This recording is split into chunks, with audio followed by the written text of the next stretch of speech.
This is Breaking News. We interrupt your programming with breaking news. Let's Make a Deal is on WLNY. Officials are updating the public on the deadly cargo ship fire in New Jersey. That's Brage, the Newark Public Safety Director. Next, we have Tom Weicker. He's the president of Gallagher Marine Systems and a representative for the ship owner and operator. And then next, we have Beth Ann Rooney, the port director of the Port Authority of New York and New Jersey. After the statements are complete, we'll open the floor to after questions for about 5 minutes. And once we get to that point, just have you please state your name and your affiliate before asking your question. So at this time, I will turn it over to Captain Merchant. Thank you. And good morning, and thank you for all being here. First and foremost, we as a unified command would like to extend our heartfelt condolences to the families of our fallen Newark firefighters, Wayne Brooks Jr. and Augusto Akubo. Who actually has made an ultimate sacrifice in the line of duty, and we continue to provide our thoughts and our supports to the injured firefighters and responders from Newark, Elizabeth, and Jersey City. Their commitment to safety and their communities in which they serve is truly immeasurable, and we will continue to honor their legacy in the work that we do every day here as a part of this response. The tragedy of our collective loss speaks to, in no small degree, speaks to the complexity and the dangers associated with battling a shipboard fire. As we continue to provide updates on the ongoing incident, rest assured that our utmost priority is to bring the situation under control and ensure the safety of all that is involved. I would also like to extend my sincere appreciation to Chief Jackson and the entire Newark Fire Department for their swift and decisive initial response to the incident in coordination with the numerous other fire departments that arrived on scene to support. Chief Jackson is a critical member of our unified command and is currently tending to separate matters related to the response, but I want to take this time to acknowledge the Newark Fire Department's professionalism and dedication that played a crucial role in the early stages of containment and mitigations and the potential risks and their current contributions as well. We value their partnership and collaborative efforts, which have significantly contributed to the overall response. The command priorities for this incident are clear. First and foremost, the safety of all responders is paramount. We are committed to providing a safe and secure operational environment, equipping our personnel with the necessary resources and protocols to ensure their well-being. Secondly, our focus is on suppressing and overhauling the fire on board. We have brought all resources and capabilities to bear from across the nation for the salvage and marine firefighting response. Thirdly, we are fully aware of the potential environmental impacts, including air quality, and the importance of minimizing any adverse effects to the environment. Our efforts are dedicated to containing and mitigating pollution, working closely with our environmental agencies to safeguard our waterways. Lastly, we recognize the significance of maintaining the safe continuance of maritime industry and traffic.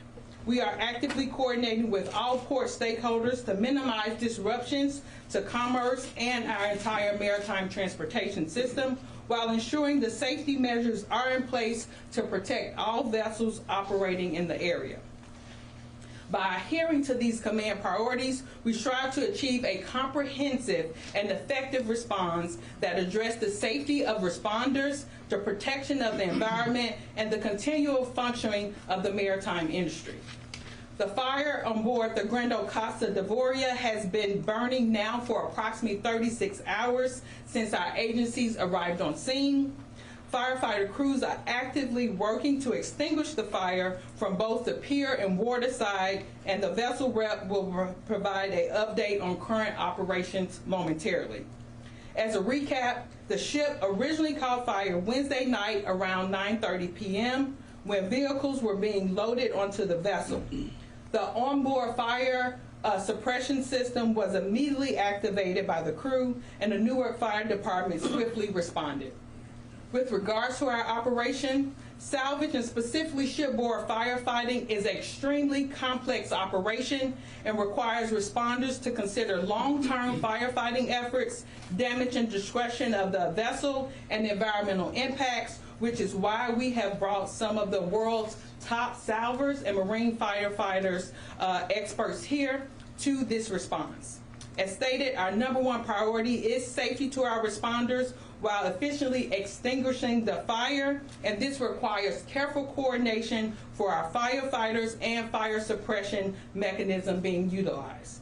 It is my duty as the captain of the port and the federal on-scene coordinator to address any situations that may threaten people, the environment, port infrastructures, while promoting safe, secure, and environmental sound port operations.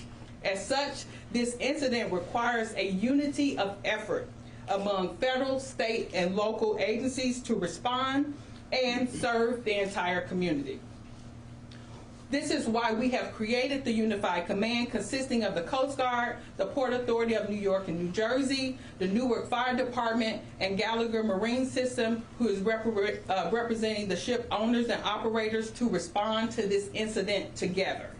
Once the firefighting efforts are complete, a formal investigation will be conducted to determine the cause of the fire. At this point, all federal agencies, state, local levels, in addition to the owners of the vessels, will be working closely together to identify the root cause of the fire and the subsequent fatalities to prevent similar incidents from ever happening again. At this time, I would like to invite the Newark Public Safety Director, Frisch Frage, to the mic for a few comments representing the city as well as the Newark Fire Department. Good morning. The City of Newark wants to thank everybody on this stage for their support, especially the coordination and collaboration to help mitigate this current matter.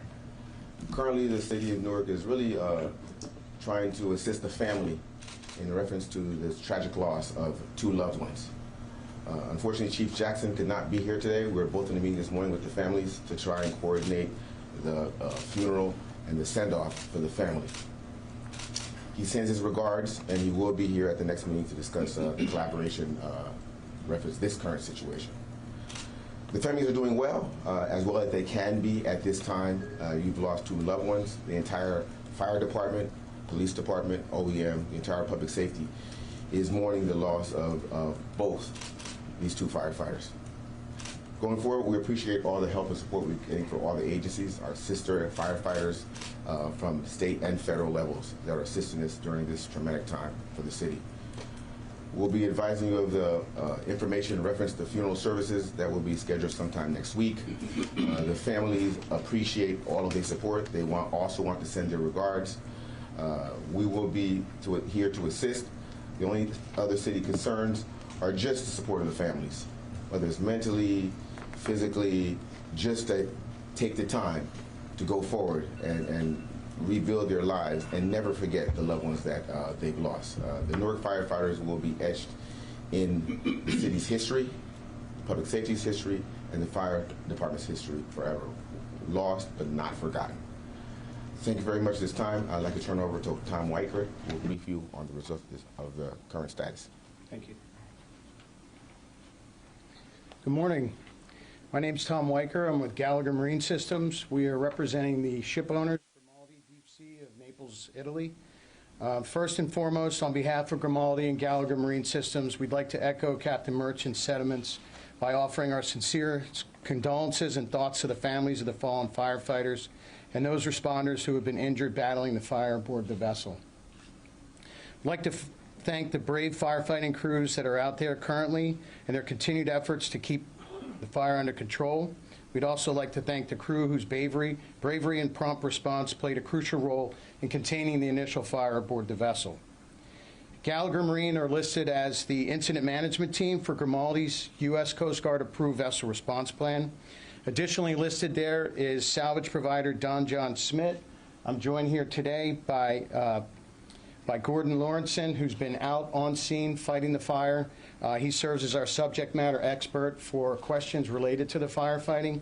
But in the interim, I'm going to give you a little bit of a background in terms of where we are today. So the firefighting update is that teams are fighting a variety of fires amongst the several decks in the superstructure, which when you look at the vessel, very easily, it's just the white part of the ship that's aft.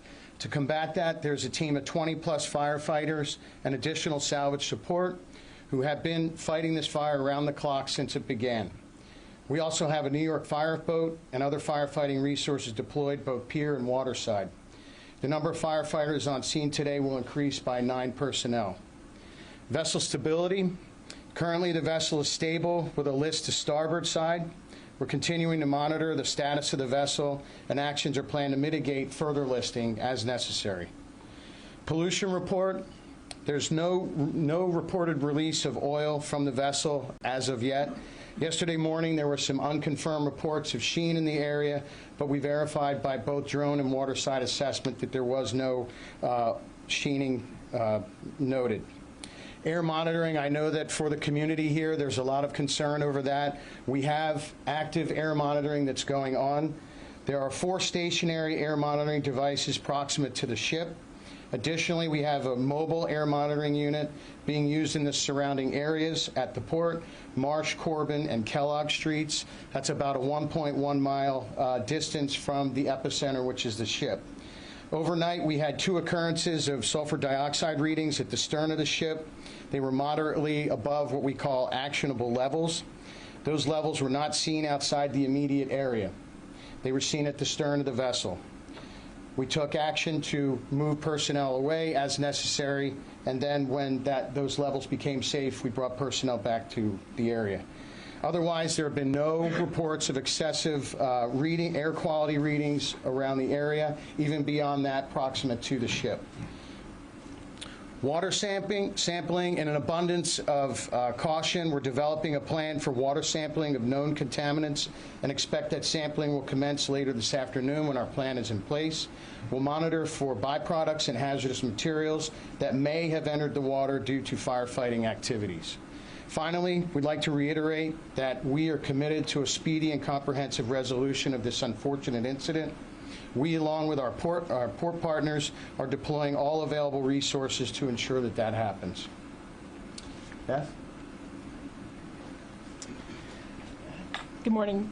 Thank you, Tom. Again, my name is Beth Rooney, and I am the Port Director for the Port Authority of New York and New Jersey. On behalf of the Board of Commissioners, Chairman Kevin O'Toole, Executive Director Rick Cotton, and all of the staff of the Port Authority of New York and New Jersey, we join in extending our sympathies to the families of the lost firefighters and our best wishes for full and complete recovery of those that were injured during this incident. From a broader port perspective, as part of the Unified Command, we're working on that common set of objectives that Captain Merchant described.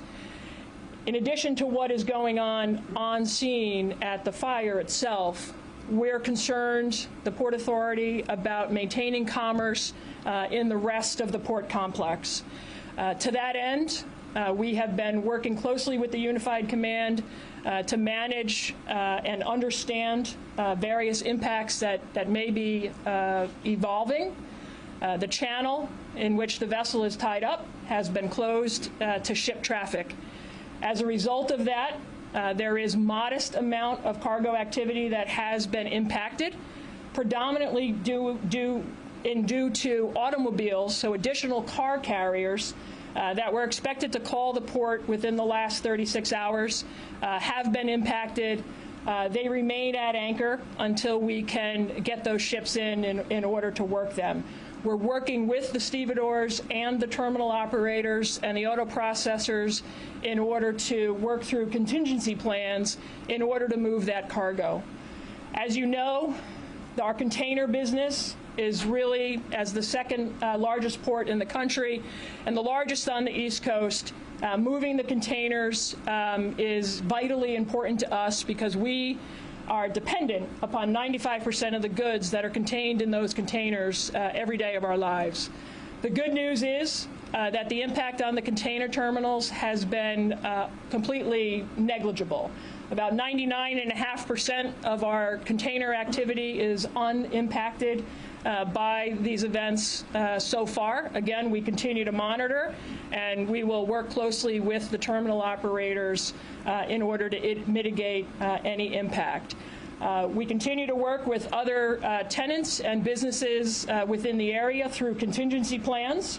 But again, to keep commerce moving, the work that the Unified Command has been doing, and our thanks and praise to all of the response agencies, federal, state, and local, in order to not only address the fire, but to protect the rest of the port from further damage is greatly appreciated. So, we will continue to work as my partners on the Unified Command, have said, until this incident is under control, and then we will, move forward and get the complete port fully up and operational as soon as we can thereafter.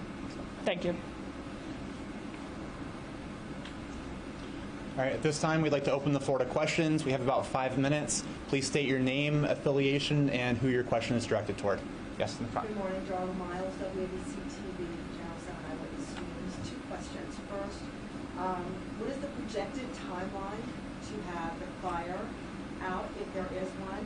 And secondly, regarding the protocol and procedure at the time that sent these 2 firefighters into the ship, this was essentially a structure fire. These are used cars. Under what circumstances should they have been inside of the ship fighting this fire at all? Because there was no threat of loss of life at the time. Okay, ma'am, we cannot speak to the second question in terms of the first responders that went in. We could defer that to the Newark Fire Department. Can you repeat your first question again, please? Projected timeline? Yeah, so projected timeline. At this point, the fire is going to burn for a couple more days, probably. It's impossible to give you really any kind of definitive timeline. Don and John are going through doing their best to do assessment, but as the captain said, our primary objective is safety. So we are going to do the utmost to make sure that we do our best to fight this fire, but we're going to do it with the safety of responders as our first objective. As and when we move through this process, we will most certainly let people know what we project, but at this point it's impossible. Yes. Okay, next question. Right here.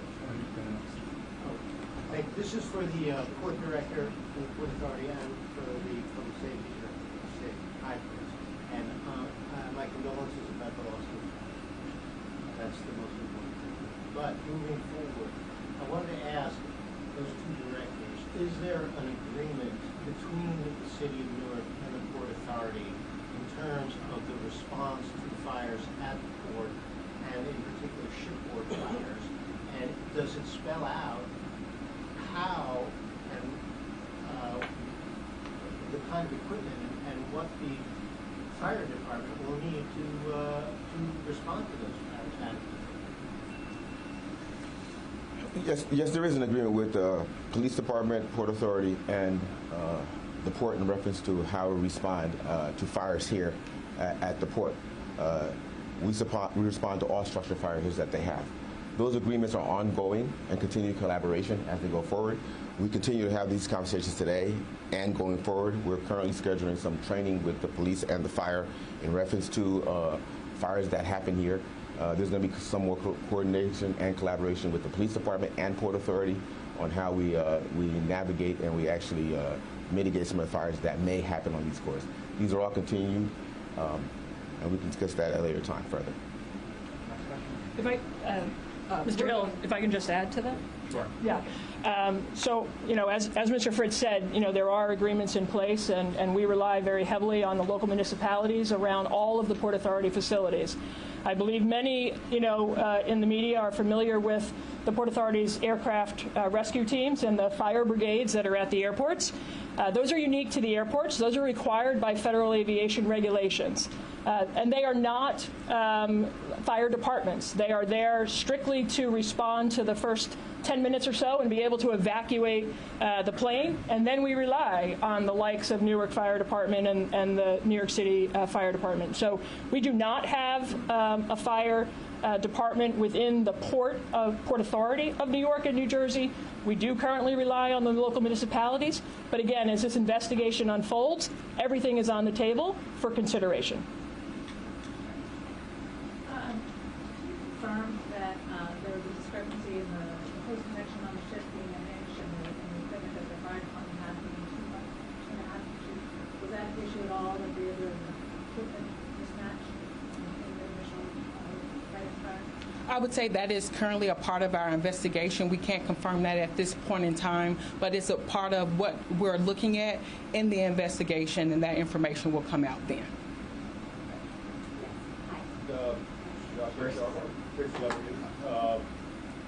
For the Coast Guard or any other agency that's appropriate to is there any discussion about the Coast Guard giving specialized training to either Newark Fire Department or the Elizabeth Fire Department for these type of incidents? No. Roger, thank you for the question. Actually, a part of what we do as far as the Coast Guard and a federal entity, we have a fire task force that is a part of a New Jersey Fire Task Force, and they actually come together and we train with them on a regular basis. So while Newark Fire Department was the first people on scene, being that they were closest, you also know there were other fire departments that also deployed and was a part of this response. We will continue to do that training, but it is a part of what we do and we oversee on a regular basis here in the port. A follow-up question for that. Is there any discussion about the port having its own fire department? Yeah, again, as I mentioned, earlier, as the investigations unfold and we get lessons learned from these, everything is on the table for consideration. If I can add to Captain Merchant's comments about the task force, one of the major lessons learned from 9/11 as we evaluated, the overall risk to the port and the port community was an understanding of the unique environment, as has been described several times. Marine firefighting is a very complex and challenging environment. So as part of the Area Maritime Security Committee, which is required by federal law under the captain's guidance, I actually was the founding chair of that back in 2002. Joe Farley is the current chair. We actually created this task force that allows us to ensure that departments have the proper marine firefighting resources, and we also provide training. The New Jersey Department of Homeland Security is a major player within that, and we provide both classroom training to our local municipal fire agencies and shipboard orientation training. In fact, starting next week with a new cohort of firefighters in the region, we were scheduled to come into the container terminals in order to get on board container ships. And that's just one of dozens of evolutions of these trainings that we've done over the last 2 decades.